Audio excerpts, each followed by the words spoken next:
I sighed heavily as I pulled into my driveway. Today had been draining. After my therapy session, I picked up my prescription and headed to the waterfront to self-reflect. My anxiety had been peaking for weeks now. The feeling of impending doom washed over me, and it had yet to leave. I thought some time by the water would mellow me out because it was my favorite place. Sadly, it hadn't. All I wanted to do was climb into my bed, pull the covers over my head, and sleep. Unfortunately, that wasn't going to be the case. I still needed to cook dinner even though I was not motivated.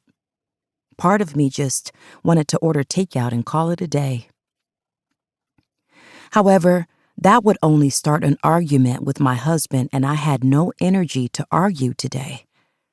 Raymond's annoyance at me seemed to spike whenever I came home from a therapy session.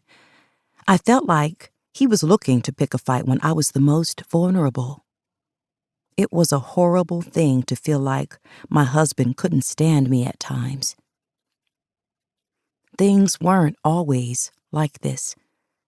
Once upon a time, he was the most loving and caring man. He dated me with purpose and intention. I moved out of my parents' house and into his to fall straight into my role as a housewife. Raymond was 10 years older than me. I met him when I was 20 and he was 30. My parents hadn't been a fan of our age difference.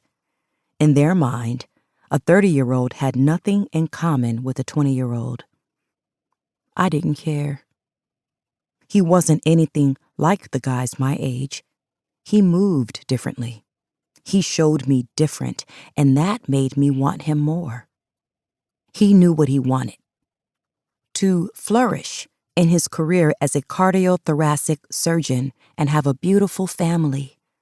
I was fine with that. I could handle being a wife and mother. I'd watched my mother do it my entire life. My father took care of the bills, and she took care of the home. That was easy enough. Until it wasn't.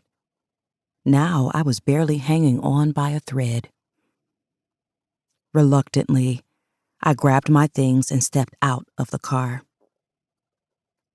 As I made my way up the driveway, I noticed a pile of suitcases on the front lawn.